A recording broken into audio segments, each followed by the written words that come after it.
do you think God is thinking of this person if he took over? And you people in Central Province, you must ask yourselves, in whose hands will you be safe? In whose hands will you be safe? In whose hands will you be safe? In whose hands will you be safe? That is Francis Atwoli alikuwa anawauliza. In whose hands will you be safe? Hamkumsikia hiyo time alikuwa anawapatia warning. Because he knew who William Ruto is. Aliwapatianga warning. In whose hands will you be safe? Hiyo yote aliwa warn. Hamkusikia hiyo time. This was a warning specifically for Central Kenya. Central Kenyans wakasema si uchawi ni maombi or whatever nonsense you guys were saying back then. And right now you are seeing, mnajionea na macho. In whose hands will you be safe? Hebu tuendelee Atwoli kidogo tu utukumbushe in whose hands will you be safe?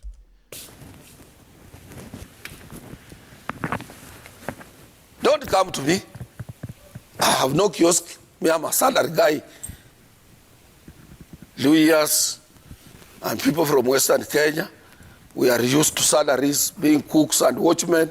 But you Central people, in whose hands will you be safe? Shenzi sana.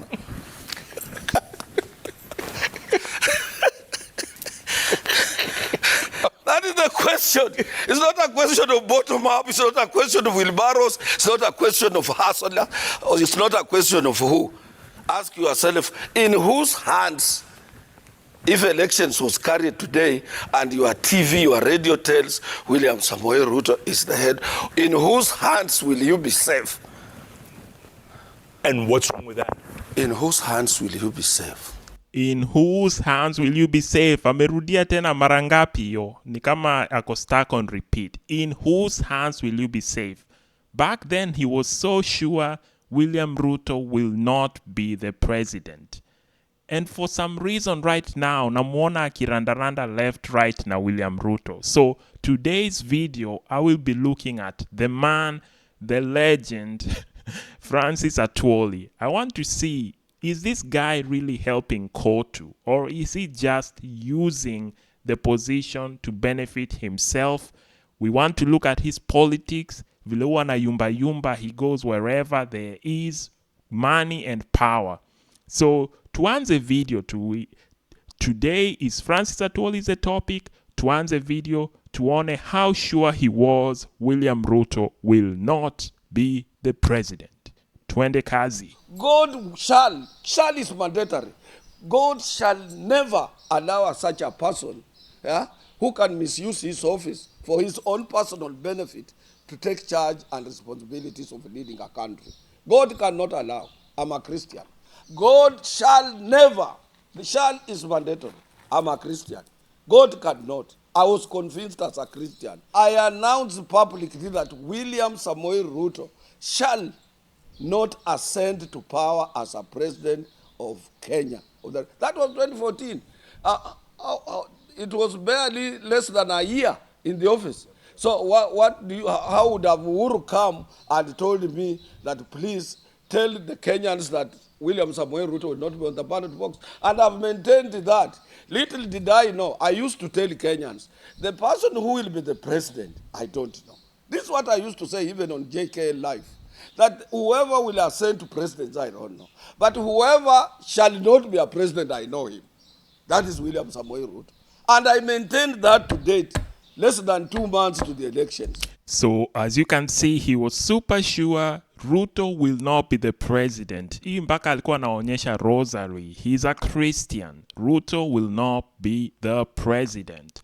And he had more advice for Ruto in this same interview. So tuendelee kidogo tusikie some of the advice he had for Ruto at that time. This is like 2 months before elections. So tuendelee tuone. Ruto, I'm older than him. I started working when he was 6 months old. Yeah, because he was born in 1966 December. I started working in 1967 June. He was only 6 months. He was a toddler. He was a baby. So I'm like his father. He can come to me. I will sit him down. I will tell him, look, me, I'm aging very fast. You still have a long way to go. These are the perimeters. You do this, you do this. 2027, or 2028 or so, or 2030, because the age is on his side. But if he's not careful, and I want to tell you right now, if he's not careful, Raila will hand over this government. The first lady woman to be a president of the Republic of Kenya will be Martha Karua. If Ruto is not careful, you watch, the first person, the first woman in Kenya to be a president will be Martha Karua, if Ruto still calls us wale wazee wa manyororo. So as you can see, hii time alikuwa amejam because Ruto alikuwa anamuita mzee wa nyororo. And he was sure that there is no way in heaven or hell Ruto will be president. So as you can see right now, he was with the government. Your time ilikuwa ni Uhuru. He was supporting Uhuru. And we want to continue. Advice haikuishia hapa. Najua mnadhani advice towards Ruto iliishia hapa. His best advice is coming next. So tuone his best advice, because I see what's this guy? This COTU guy. I see him as more of a politician than a trade unionist, to be honest. He's a very entertaining politician. But if any trade union, people complain of neglect and other things. But hizo zote we will cover. Right now, I want to see his famous speech and best advice amewahi patia Ruto right before election time. Wale wako karibu na William Samoei Ruto, kule sehemu za Sugoi wakate miti isiwe karibu, kwa ajili tarehe 9 usubuhi ya huyo usiku kura itatangazwa na huyo mtoto atajinyonga. Wakate miti. Wakate miti. That was his best advice he gave to Ruto's crew. Hao wote wakate miti, ufiche poison, ufiche rat and everything, because Ruto alikuwa anaenda kujidedisha when he loses the election to Raila. Of course, things did not happen that way. Raila did not become president. Martha Karua has not become president so far. So advice ilikuwa too much. But this is the type of politics that Atwoli does. He's very entertaining. Like he's like a clown somehow. So Ruto has a right to reply. So to wonder what Ruto was thinking of Atwoli around this time, and then we will wrap it all up in a nice bow. Muonange how politics is done by the so-called trade unionists. And everybody was contributing 340 shillings. Or is it 320? 320 shillings. Everybody. Just like the 200 of NSSF. So we decided to say, okay, why don't we adjust so that the people who earn more, like Deputy President, can pay 5,000. Then the other people can be graduated like that. So we changed the regulation, but we were taken to court by a stupid man called Atwoli. I have no regret to say he's a stupid man, because he is. He's a very foolish person. So, as you can see, Ruto did not like Atwoli at all. This time, alianza his story na SHA and SHIF long time ago. As you can see, he was speaking of healthcare. It's just that Kenyans don't listen. Kenyans don't listen. He was speaking about these things long time before he got elected. So he already hapa alikuwa anawaambia he wanted to increase contributions. Hiyo time ilikuwa ni NSSF. And then Atwoli alimpeleka kotini, and he did not like that. He called him a very stupid man. But tuendelee. Because he is supposed to be representing the lower people. What business does he have defending Deputy President not to pay 5,000 shillings? Naona ile ujinga iko. Every board member of NHIF was being promised anything. And since I don't sit on the board there, NHIF is empty. NHIF is empty. Who emptied NHIF? It's William Samoei Ruto. There is nothing. Ask the service providers to NHIF. They have never been paid. Billions and billions of NHIF went away. But at the NSSF, I said over my dead body. I joined the NSSF when it had a 20 billion portfolio. I left in September last year when it had 120 billion. NSSF is one of the richest now. And the anchor of William Samoei Ruto, or the anger between William Samoei Ruto with me, is that I stopped him from stealing at NSSF. Okay, so as you can see, that is the reason Atwoli gave, that he stopped Ruto from doing what Ruto does. Ruto na Wizi go hand in hand. Ni kama Chapo Madondo. They always go together perfect. So Ruto ni mwizi, we all know that. Atwoli knew that long time ago, but somehow now he's supporting and championing Ruto 2027. So I'm wondering what the hell happened here, because umeona vile wananyoroshana hapo, anaitwa mzee wa nyororo, mjinga, ya anaita Ruto mwizi, mkate miti, sugoi, mfiche, poison and everything. But right now they are best friends. So what is the plan here, you Atwoli? Because it makes no sense. Mbona one day he's speaking all these things, but I guess that is politics in Kenya. So let's see how they started to mend fences, because haikutoka tu from this high octane yenye walikuwa wanatukanana hivi alafu saizi ni my best friends. It started from somewhere, reconciliation. So tuone reconciliation ya Ruto na Atwoli. William tulikosana tu kidogo because akianzisha chama chake cha URP na mheshimiwa Washiali alikuwa anakuja kwangu nyumbani, hata kama mimi hapana iko, wanakutana and William is here to tell you. Unajua mzee Atwoli alikuwa ameambia watu wakate miti. Na mimi najua vile vile kuna mahali, na mzee Atwoli anajua, kuna mahali kama kijana nilimkosea heshima. Mzee, mimi nakuomba msamaha. Na ile mambo mengine yote ilisemekana kama kuna mtu amenikosea na wasamehe jameni. Tuungane. So you can see that is Kenyan politics. So wako hapo pamoja, laughing together like nothing happened. Atwoli anasema walikosana kidogo tu. It was no big deal. Walikosana kidogo. And then Ruto ako hapa, he remembers times aliambiwa wakate miti and everything. But right now they are good. Everything is good. Life is smooth.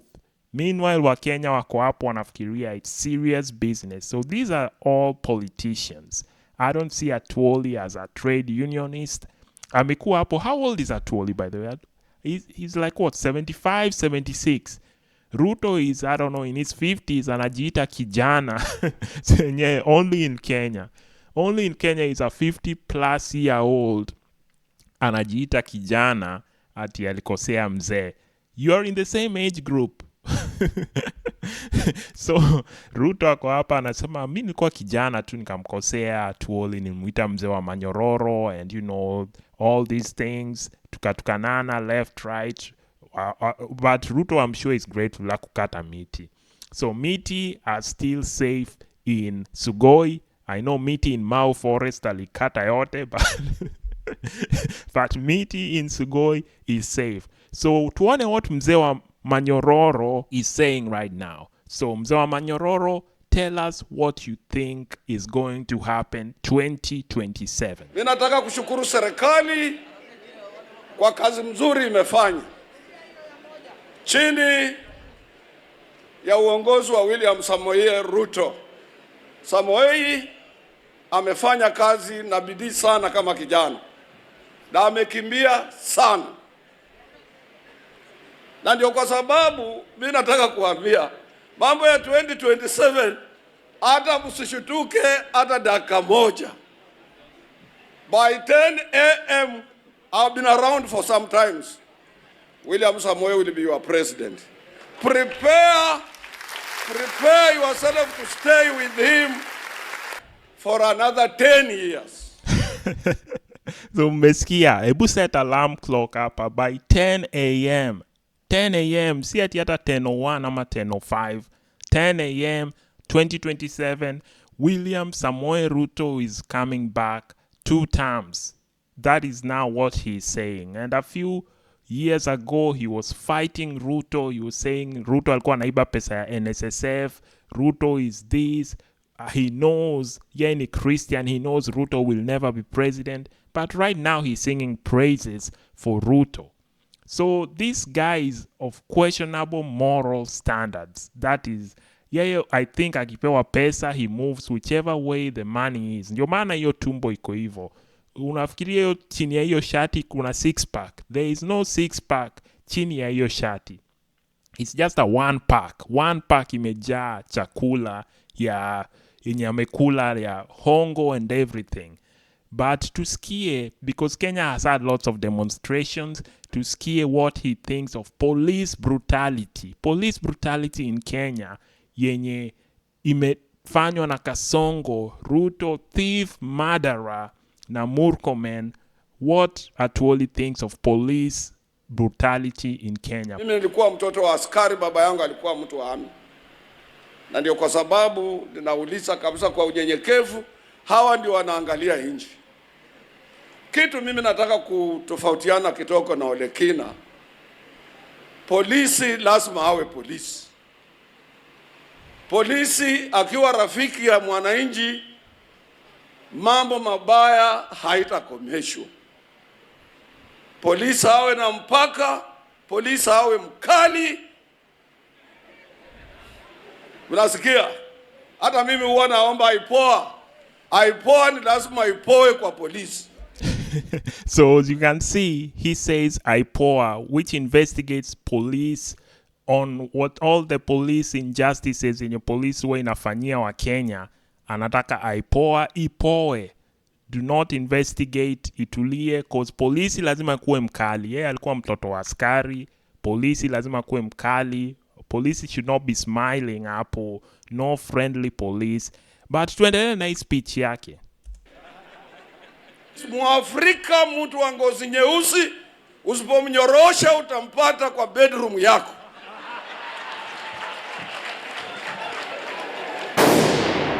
Mimi nimetembea na mama mdogo, nimetembea na bibi yangu hapa, nataka muone. Nisipokuwa na polisi mnaweza kuninyang'anya haraka sana.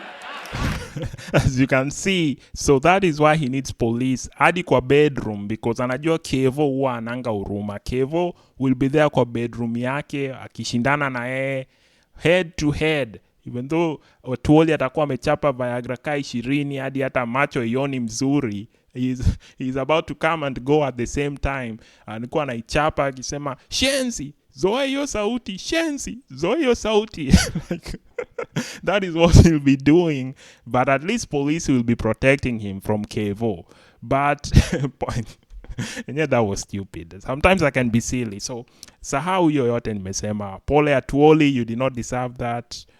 But tuendelee tuone the people that Atwoli is supposed to represent. Sasa anaongea mambo na Mwafrika ngozi ngumu and everything. What are the people he's supposed to represent? What is happening to them? Hebu tuone this next clip. Huu ndio wakati wa kuambia wafanyikazi kwamba Atwoli has nothing to do with the workers na ako focused kwa politics. Kila siku, kila wakati ukimwona ni Ruto. Hakuna siku anaongea kuhusu wafanyikazi. So this was back in time ya COVID. Your time ya COVID, people were being sent on unpaid leave and everything. So we have rewinded. Ni rewind selector. So even long time ago, workers were complaining, Atwoli our side, he's just doing politics. Right now, 2025, you're still seeing him hapo akisema Ruto 2027 by 10 a.m. Ruto will be president. And people have been complaining for years and years, Atwoli afanyi kazi yenye inafaa afanye COTU.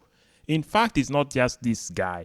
There is another famous guy called Miguna. So Miguna made this post on Atwoli. Ebu tuone your post. Okay, so this is a Facebook post ya Miguna. Back in the day, back in 2019, he was already complaining about Atwoli. So I will read this post like Miguna would say it in his voice. So mko tayari?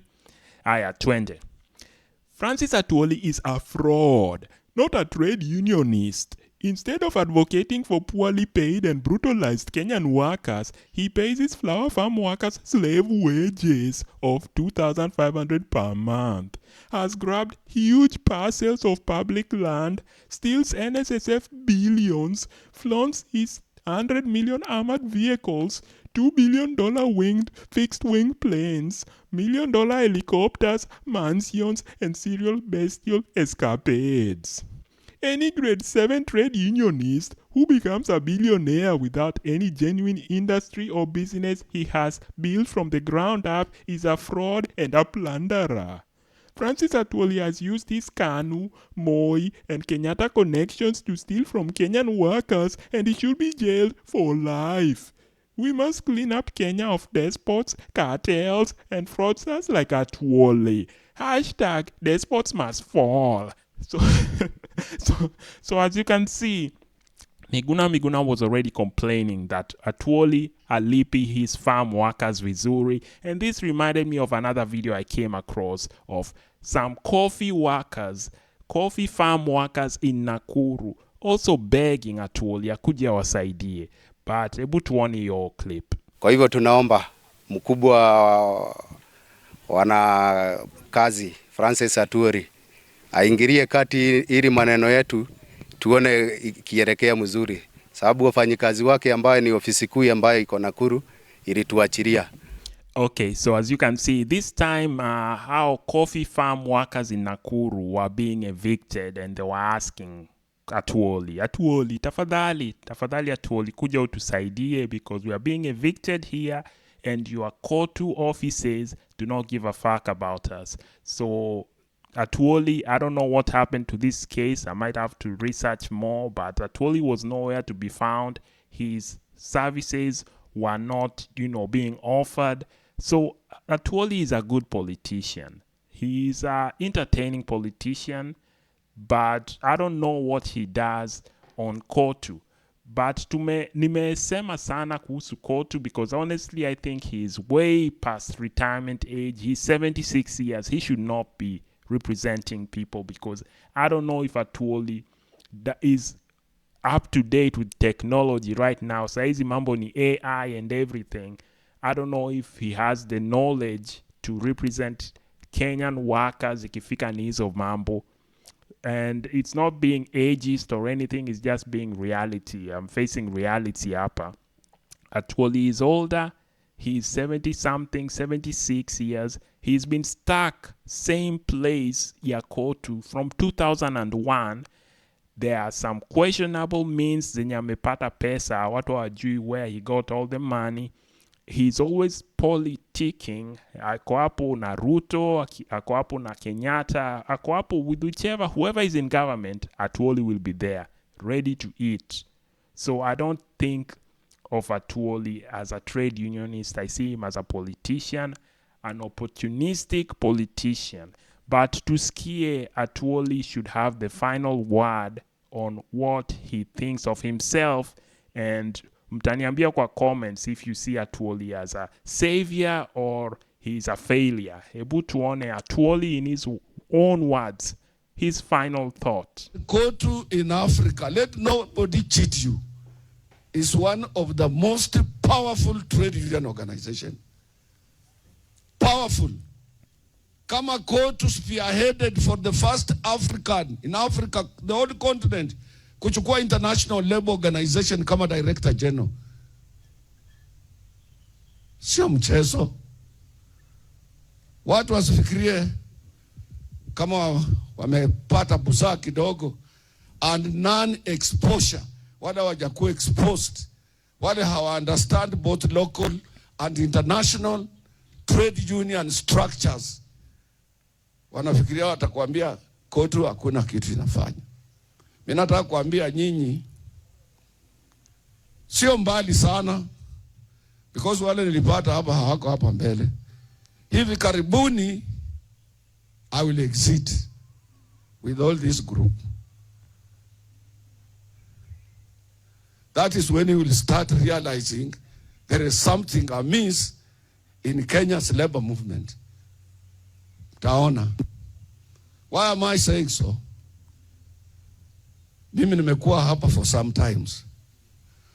Wakenya kila siku huwa wanakumbuka mtu akisha toka. It's when they remember. So as you can see, Apple, he was guilt-tripping us that we don't know the amount of work he's doing. Maybe he's right. Maybe I'm not exposed. I have non-exposure, vile amesema. Maybe I have no clue what the hell I'm talking about. He's doing a great job in COTU. But he was doing what many African leaders, African parents even do. They guilt-trip you and say, one day I won't be here. One day I will not be here. And you will see how important I was. So, hiyo ni yeye amesema. I want to hear what you think. Do you think Atwoli is actually doing something in COTU? Do you think he's helping people? He's a savior, or is he a failure? He's just an opportunistic person. Ebu niambie hapo kwa comments tafadhali. And if you like this type of videos, I know Atwoli is not a politician. Normally I cover politicians, but I consider him a politician. That's why video leo ni yeye. So if you like this type of videos, consider liking and subscribing, because this is a new channel. We want to grow it. Tutaonana next time.